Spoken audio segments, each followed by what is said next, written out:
Ok? Nós vamos meditar na palavra de Deus.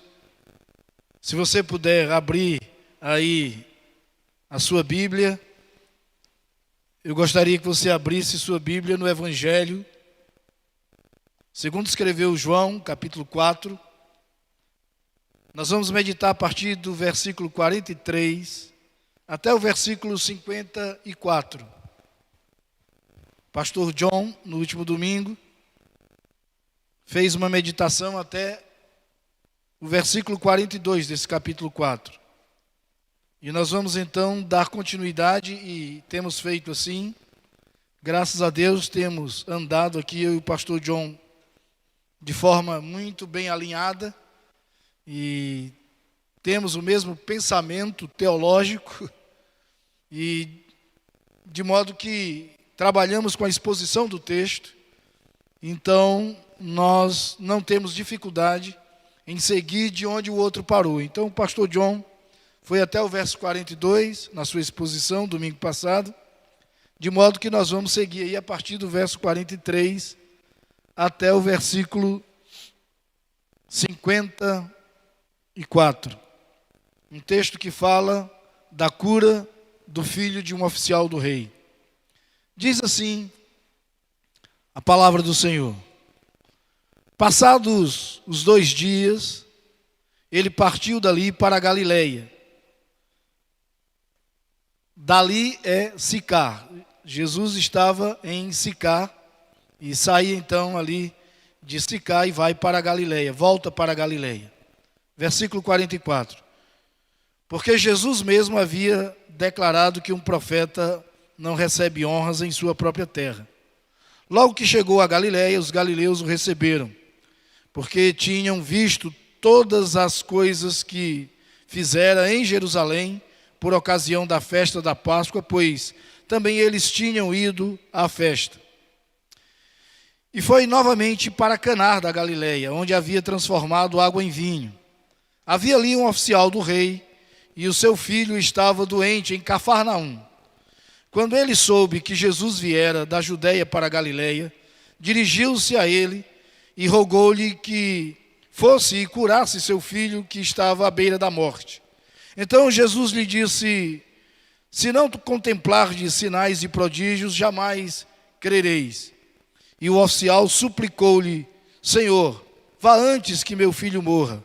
Jesus lhe respondeu: vai, o teu filho viverá. O homem creu na palavra que Jesus lhe dissera e partiu.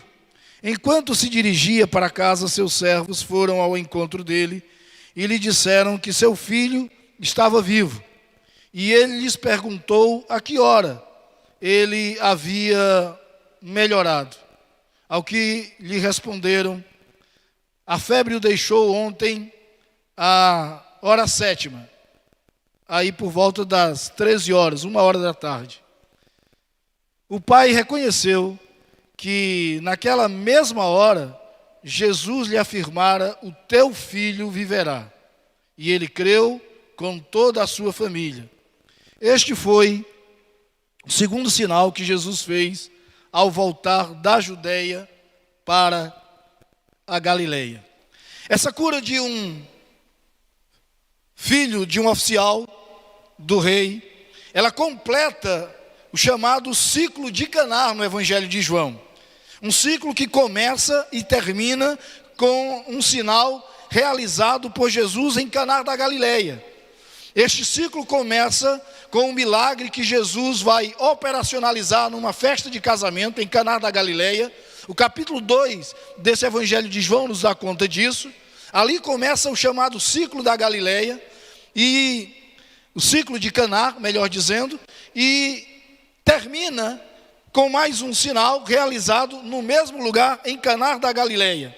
Então, os teólogos e estudiosos do Novo Testamento chamam esse ciclo que começa e termina em Caná da Galileia como o ciclo de Caná. E eu quero chamar a sua atenção, mesmo estando você em casa aí, eu peço que você pegue sua Bíblia e nos acompanhe aqui na exposição do texto. E eu quero chamar então a sua atenção para o versículo 43. Esse versículo 43 nos dá conta de que Jesus saiu de Sicar, cidade de Samaria, onde ele havia tido o encontro com aquela mulher samaritana. O texto, quando diz aí no versículo 43, passados os 2 dias, ele partiu dali. Esse dali é exatamente Sicar, que era, como eu disse, uma cidade de Samaria, onde Jesus havia tido um encontro com a mulher samaritana. Essa viagem de Sicar para a Galileia, porque o texto vai dizer isso, que ele saiu dali de Sicar, voltou para a Galileia, e essa viagem era um percurso de mais ou menos 54 quilômetros, o que dá aí uma viagem de 2 ou 3 dias de caminhada. E existe uma tensão que nós percebemos aqui no texto, aí entre os versos 44 e 45. Perceba aí o que diz esses versículos, 44 e 45. Porque Jesus mesmo havia declarado que um profeta não recebe honra em sua própria terra. Verso 45, logo que chegou a Galileia, os galileus o receberam, porque tinham visto todas as coisas que fizeram em Jerusalém, por ocasião da festa da Páscoa, pois também eles tinham ido à festa. A tensão entre esses versículos aí, 44 e 45, se dá em razão de Jesus ter sido bem recebido pelos galileus e rejeitado em Jerusalém. Então ele foi rejeitado em Jerusalém, mas foi bem recebido na Galileia. E na Galileia ele vai para Caná, onde se encontra com um oficial do rei cujo filho estava doente em Cafarnaum. E que roga esse oficial do rei a Jesus Cristo para que fosse a Cafarnaum e curasse o seu filho. Nós vemos isso nos versos 46 e 47. Acompanhe comigo aí o texto. E foi novamente para Caná da Galileia, onde havia transformado água em vinho. Havia ali um oficial do rei e o seu filho estava doente em Cafarnaum. Versículo 47. Quando ele soube que Jesus viera da Judeia para a Galileia, dirigiu-se a ele e rogou-lhe que fosse e curasse seu filho, que estava à beira da morte. Então ali em Caná da Galileia, Jesus se encontra com este oficial do rei, cujo filho estava enfermo, e o texto diz à beira da morte em Cafarnaum. A distância de Caná para Cafarnaum era de aproximadamente 24 quilômetros, aproximadamente. Alguns dizem que era um pouco mais, talvez aí há comentaristas que falam até em 32 quilômetros, mas isso não é relevante, isso não é importante. Mas é aproximadamente 24 quilômetros essa distância de Caná para Cafarnaum. E na sequência do texto, que está aí a partir do verso 48 até o versículo 54, nós veremos então a cura do menino. Mas eu quero chamar a sua atenção para alguns detalhes que aparecem nesse texto, que vai do versículo 48 até o versículo 54. O primeiro detalhe para o qual eu quero chamar a sua atenção nesse texto é: a fé do oficial era uma fé trôpega. Olha aí para o versículo 48. Então Jesus lhe disse: se não contemplardes sinais e prodígios, jamais crereis. Ele precisava ver para crer. O que Jesus queria ensiná-lo é que ele precisava crer para poder ver. Mas ele queria ver primeiro. Ele queria que Jesus curasse o seu filho. Ele queria ver isto como um sinal de que Jesus era de fato quem era: o Deus encarnado, o Messias prometido. E ele tem então essa fé que precisa, que carece de sinais, de manifestações de sinais e prodígios. Isso não é muito diferente nos nossos dias, quando alguns precisam ver alguma coisa para poder crer, porque de outra forma não crerão, de outra forma não receberão a mensagem simplesmente pela fé, sem que os seus olhos contemplem alguma coisa. Nós temos visto muito isso. Agora nós temos visto com uma pouca frequência, em razão desse confinamento que todos estamos vivendo, inclusive a igreja. Mas antes desse confinamento, antes dessa pandemia, nós víamos, por exemplo, em reuniões neopentecostais, um festival de curas e milagres, para que as pessoas se voltassem de alguma forma, não para o senhorio de Cristo nas suas vidas, mas para a cura e para o milagre realizado.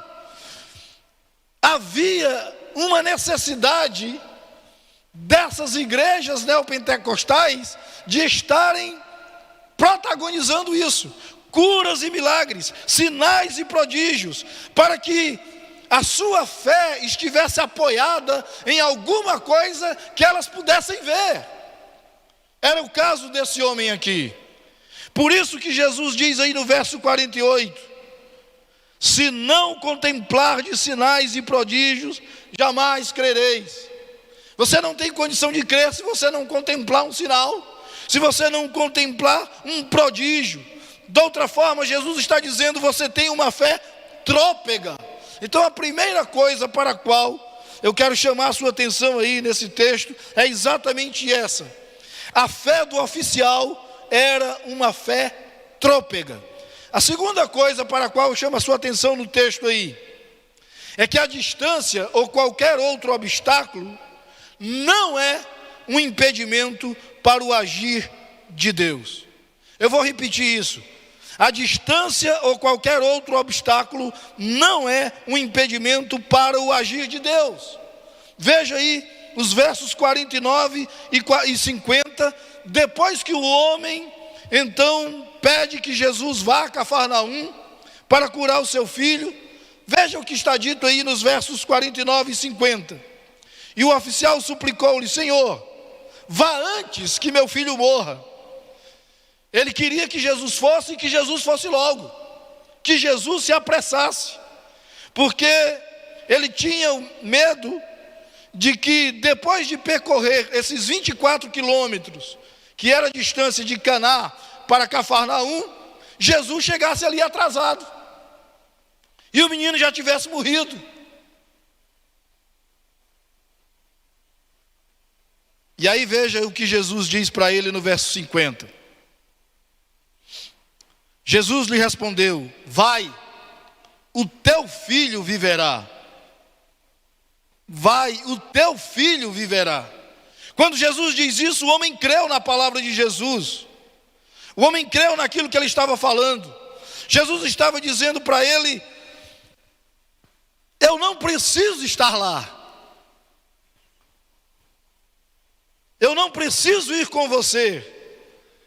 A distância não é impedimento para a manifestação do poder de Deus na vida do teu filho. Vai, porque o teu filho vai viver. Vai, porque o teu filho não morrerá, ele viverá. E o homem creu. Nós só precisamos crer. Só precisamos crer. Crendo, nós veremos coisas tremendas que o Senhor fará na nossa vida, através da nossa vida, na vida dos nossos familiares. Não é vendo que nós creremos, é crendo que nós veremos. E eu creio nisso, firmemente eu creio nisso. Eu creio que quando nós oramos, quando nós buscamos a Deus, não há distância, não há algo que impeça o agir de Deus. Não há mesmo. O Senhor nos ouve, Ele age, Ele está pronto a agir, Ele está pronto a responder a nossa oração, e Ele sempre responde a nossa oração. Eu quero inclusive aqui trazer um esclarecimento para quem acompanhou a nossa live ontem aqui de perguntas e respostas. Porque quando eu saí daqui, eu falei alguma coisa sobre os decretos de Deus, e o povo é rápido no gatilho. Quando eu cheguei em casa, que comecei a acessar ali algumas mensagens do celular, já havia um questionamento sobre isso, sobre os decretos de Deus, porque eu tinha dito aqui que nós não temos autoridade para repreender o coronavírus. Nós não temos essa autoridade porque Jesus já havia dito lá no Evangelho de Lucas, no capítulo 21, mais precisamente no versículo 11, que epidemias e que todas essas coisas que nós temos enfrentados, elas viriam mesmo. E o versículo 9 ali do capítulo 21 do Evangelho de Lucas diz que é necessário que isso aconteça. E algumas pessoas então entenderam que eu estava dizendo que não adiantava orar por quem estava contaminado pelo coronavírus. E quando eu disse que nós não temos autoridade para repreender o coronavírus, não é que nós não podemos orar por quem se contaminou. Nós podemos e devemos orar, e eu creio que Deus cura. Deus cura. Quando eu digo que nós não temos autoridade para repreender o coronavírus, é no sentido de extirpá-lo da face da terra, de dizer que ele não vai mais acontecer em lugar algum, que ele vai automaticamente desaparecer como que num passo de mágica. E não é assim. Nós vamos precisar aprender, e estamos começando esse aprendizado, mas nós vamos começar a aprender a conviver com isso, porque o coronavírus vai continuar aí, pessoas vão continuar a serem infectadas, pessoas vão adoecer, nós vamos orar e Deus vai continuar curando. Mas o coronavírus, ele não vai ser extinto da face da terra. Nós temos agora que aprender a conviver com o coronavírus. Algumas pessoas já falam do novo normal. Nós estamos aqui agora, por exemplo, todos nós viemos aqui munidos de máscara e álcool em gel, porque nós não somos irresponsáveis. Paz e Dani, quando estiveram cantando aqui, tiraram suas máscaras também, o Aranha, mas já puseram suas máscaras aí, a Dani principalmente, com uma máscara bem diferente, assim, combinando com a blusa dela, preta, né? Então, já puseram suas máscaras aqui. Eu só tirei a minha máscara para subir no púlpito e coloquei no bolso, mas estava até agora de máscara, porque nós temos responsabilidades. Daqui a pouco o culto vai voltar. Nós vamos voltar a nos reunir aqui no templo. O pastor John anunciou isso ontem. E ele disse que nós vamos fazer isso com alguns cuidados, observando o distanciamento entre as cadeiras, realizando 2 cultos, para que a gente não tenha uma frequência tão significativa num só culto, e a gente possa dividir essa frequência em 2 cultos, para diminuir a aglomeração dentro do templo. Álcool em gel será oferecido ali na porta, para que as pessoas ao entrarem estejam desinfectando suas mãos. As pessoas vão vir para cá, e essa será a recomendação, que as pessoas venham para cá de máscaras, porque nós temos que aprender a conviver com isso. Essa é uma realidade, e Jesus já havia dito isso. Esse era um decreto de Jesus. Quando eu disse que nós não temos autoridade para repreender o coronavírus, eu estava dizendo que nós não temos autoridade para desfazer o que Jesus já havia dito. É nesse sentido.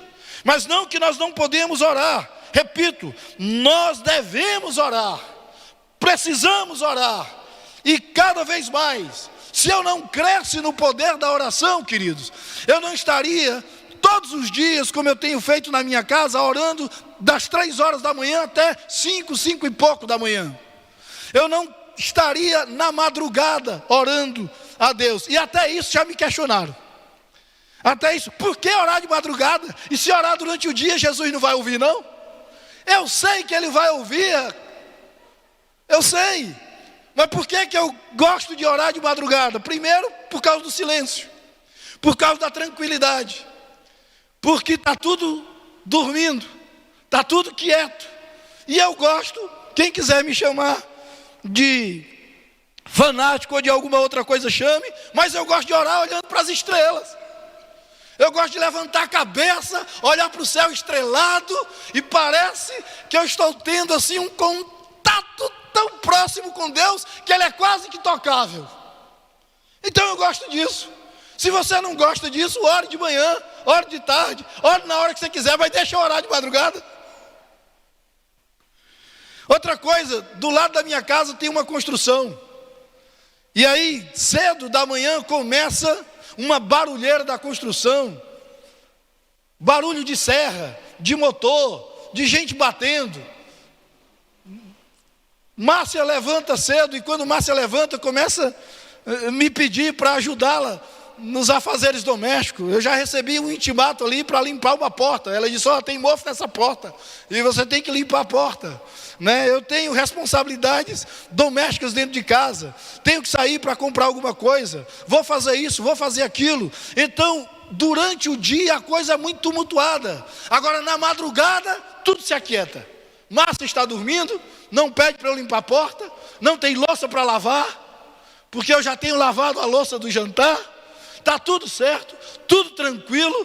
Eu posso abrir a porta, ir para o terraço da casa e ficar ali contemplando as estrelas, sossegadamente, falando com Deus, orando o Senhor. E eu tenho colocado cada um dos pedidos que me têm chegado diante de Deus. E aqueles que têm pedido para que Deus cure pessoas que foram contaminadas por coronavírus, eu tenho orado e tenho crido que, se Deus quiser, Ele cura. Se Ele não quiser, Ele não cura. Ele é Deus. Então, esse é o esclarecimento. Um outro esclarecimento ainda a respeito de ontem, da minha fala de ontem, é que eu disse que as nossas orações não mudam os decretos de Deus. Não é que Deus não responda a sua oração. Não é que você não deva orar. Mas o que eu disse ontem, pelo menos o que eu quis dizer ontem, é que aquilo que é decreto, aquilo que foi decretado pelo Senhor, a sua oração não muda. Vou dar um exemplo. Alguém conhece uma pessoa boníssima, pessoa muito boa, pessoa que não tem vício, não bebe, não fuma, não é dada a jogatinas, a pessoa que não tem nenhum envolvimento com drogas. Se for casado, vamos supor que essa pessoa seja casada. Então, um excelente marido, um exemplar pai de família, uma pessoa que ajuda os outros, se preocupa com as outras pessoas, é capaz de tirar da sua mesa para dar para o outro. E aí, vamos supor que alguém conheça uma pessoa assim, e ela tem todas essas qualidades, só tem um detalhe: não crê em Jesus. Não crê em Jesus. E eu vou colocar aqui até o meu personagem como sendo um ateu. O personagem é meu, eu faço dele o que eu quiser. Então, esse personagem, ele é ateu, ele não crê em Jesus. Mas é um cara bom, faz o bem, gosta de ajudar os outros, é fiel à sua esposa, bom marido, exemplar pai de família e tudo que eu já disse aqui. E a pessoa então vai orar dizendo: Deus, eu conheço essa pessoa, ela é uma pessoa tão boa, é um homem tão bom. Não creio no Senhor, é verdade, mas isso é um detalhe, Deus. O Senhor, eu te peço que o Senhor, na tua misericórdia, salve, mesmo que ele não venha a crer em ti, salve. Salve porque ele é bom, porque ele é uma pessoa boa, ele não merece ir para o inferno. Ó Deus, mesmo que nunca ele se renda à cruz de Cristo, salva essa pessoa, não manda ele para o inferno não condena não. Você acha que Deus vai responder essa oração? Não, claro que não, porque é um decreto na palavra de Deus a respeito da salvação, que a salvação acontece pela fé em Cristo Jesus, não por obras, para que ninguém se glorie. Então isso é decreto de Deus. É um exemplo de que uma oração, por mais boa intencionada que esteja, não muda um decreto de Deus.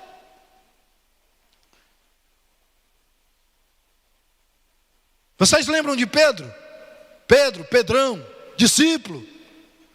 Quando Jesus está falando da crucificação, ele diz assim: não, Senhor, isso jamais te acontecerá, Deus.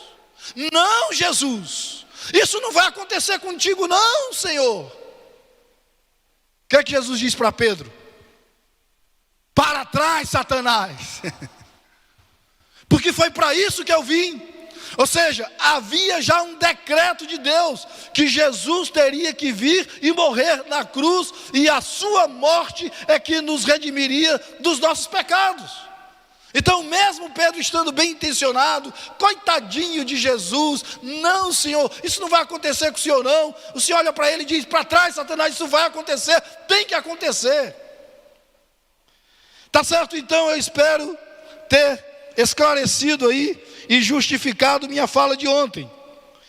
E eu só justifiquei porque eu estou dizendo agora, voltando para esse texto, que nós só precisamos crer.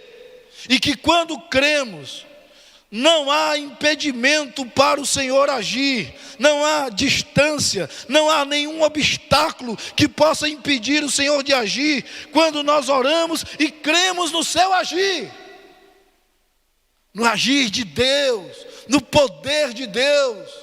Ele é poderoso para fazer, Ele pode dar vista aos cegos, Ele pode curar paralíticos, ainda pode curar paralíticos, ainda continua dando vista aos cegos, Ele pode curar de coronavírus, Ele pode ressuscitar, porque Ele é Deus. A terceira coisa para a qual eu chamo a sua atenção nesse texto aí, é que Deus nos responde imediatamente. Na hora que você ora, Deus já está lhe respondendo. Sabia disso? Olha aí para o versículo 51, e nós vamos ler até a primeira parte do versículo 53. Enquanto se dirigia para casa, seus servos foram ao encontro dele e lhe disseram que seu filho estava vivo. E ele lhes perguntou a que hora ele havia melhorado. Ao que lhe responderam: a febre o deixou ontem, à hora 7ª, 1h da tarde. Só um esclarecimento: por que a hora 7ª é 1h da tarde? Porque o judeu começa a contar o dia a partir do nascer do sol, a partir de 6 horas da manhã. Então a hora 7ª seria 1h da tarde. Quando eles dão essa informação, a febre o deixou ontem, à hora 7ª, ou seja, 1h da tarde, o pai reconheceu que naquela mesma hora, Jesus lhe afirmara: o teu filho viverá. Na mesma hora. Creia nisso. Você está orando e Deus já está respondendo a sua oração. Agora, muitas vezes, a resposta de Deus é diferente daquilo que nós queremos. Deus pode responder: sim, eu vou fazer. Deus pode responder: não, eu não vou fazer. E Deus pode responder: espere, não é hora ainda, tenha calma. Mas Deus responde, e responde imediatamente. Quando eu estou ali no terraço da minha casa orando, falando com o Senhor de madrugada, eu sei que na mesma hora Ele está respondendo. Na mesma hora, imediatamente a resposta já está chegando. E eu tenho, às vezes eu desligo o celular, porque senão eu não consigo orar. Mas às vezes eu deixo ali, porque pessoas durante a madrugada vão pedindo oração. E um dia desses, uma mãe aflita pediu oração por um filho, naquele momento em que eu estava orando. E eu disse: irmã, vou orar agora. Quando eu terminei de orar, eu falando com ela ali no WhatsApp, eu disse: Deus já respondeu a oração. Ela disse: respondeu mesmo, meu filho já se levantou da cama. Deus responde imediatamente, queridos.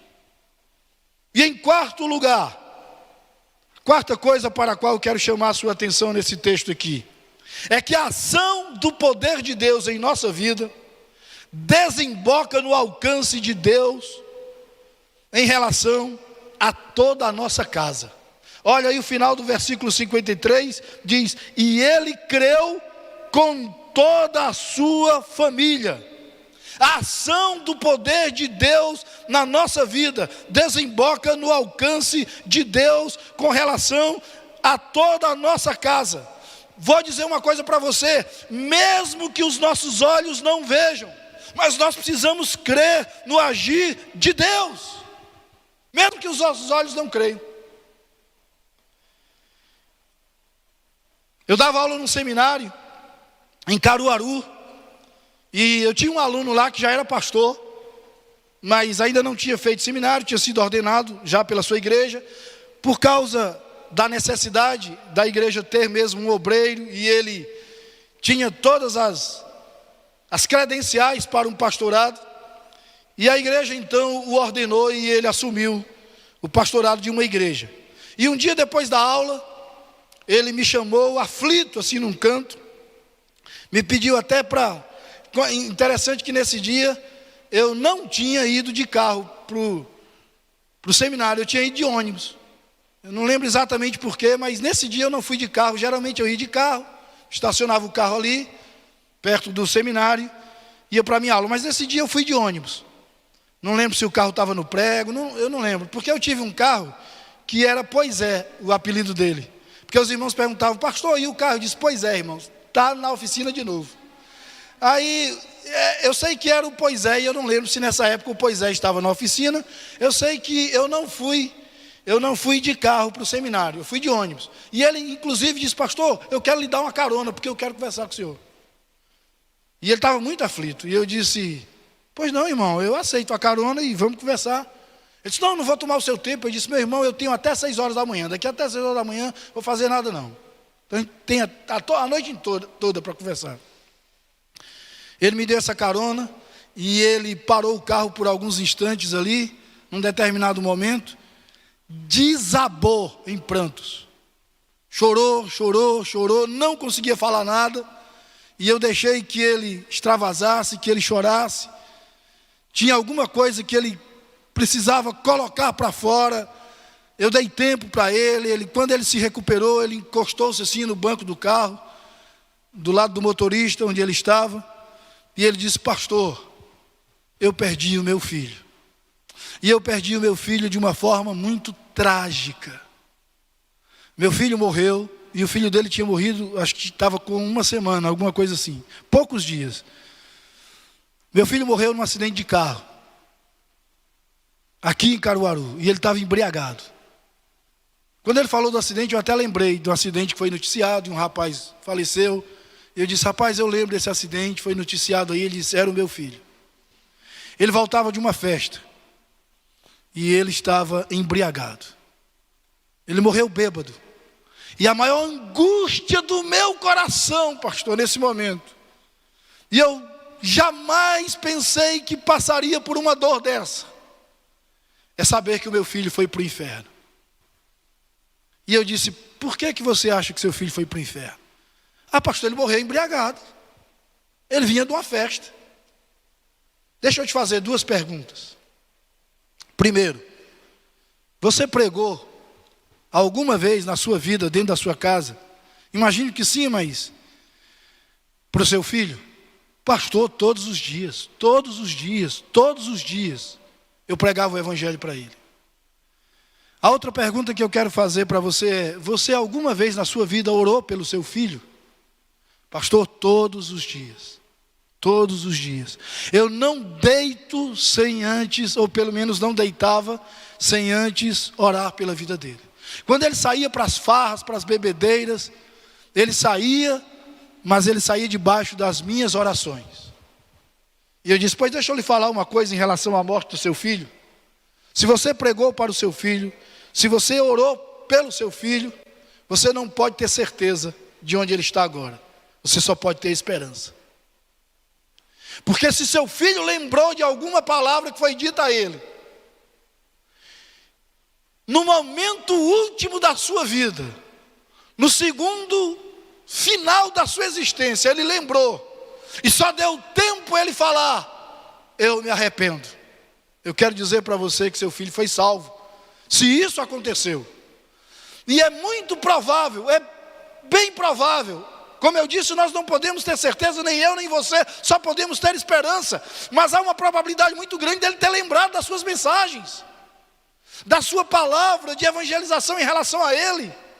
E eu quero dizer para você que se ele lembrou, e naquele momento ele caiu em si, pediu perdão pelos seus pecados e clamou por Jesus Cristo, seu filho foi salvo. Então você não pode ter certeza, e não sofra por causa disso, que seu filho foi para o inferno. Porque há uma promessa de Deus na sua palavra, dizendo: crê no Senhor Jesus e será salvo tu e a tua casa. Você pode não ter visto a salvação do seu filho, mas ela pode ter acontecido. Então, troque esse sentimento. Ao invés de ter esse sentimento de pesar, de luto, de tristeza e de dor, coloque no seu coração um sentimento de esperança pela salvação do seu filho, porque você pregou para ele, você orou por ele. E Deus ouve a nossa oração. Ele, na mesma hora, ele fez assim, ó.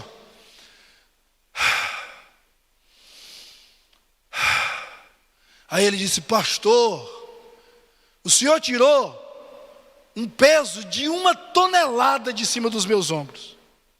E eu disse: não fui eu quem tirou esse peso. Eu nem tenho força para isso. Mas se você está se sentindo aliviado, se você está se sentindo assim esperançoso, entenda que não são as minhas palavras, mas pode ser o Espírito de Deus enchendo o seu coração de esperança por causa do teu filho. Aí ele disse: pronto, eu não tenho mais nada para falar, não tenho mais nada para conversar, já estou bem, já posso voltar para casa. Me deixou em casa e voltou para a casa dele. No outro dia eu liguei para ele: meu irmão, como é que você está? Vai para a aula hoje? Vai para o seminário hoje? Pastor, eu estou bem, eu estou feliz, eu estou alegre, eu estou esperançoso, e eu vou para a aula sim.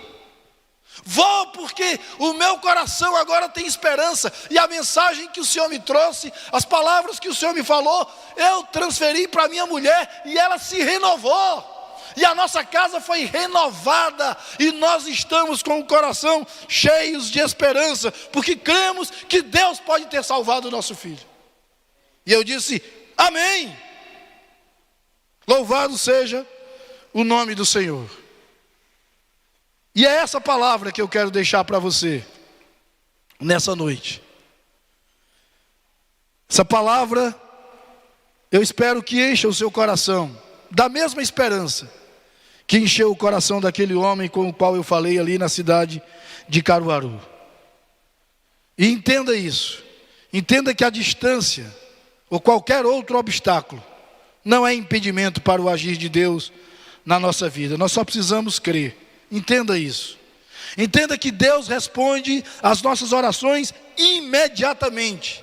A resposta pode ser sim, pode ser não, pode ser espere, mas imediatamente Deus responde.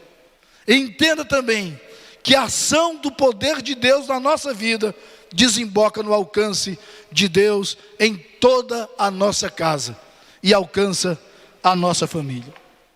Que Deus abençoe você nessa noite, no nome de Jesus. Eu quero orar e depois da oração nós vamos então sermos despedidos dessa transmissão com a bênção do Senhor.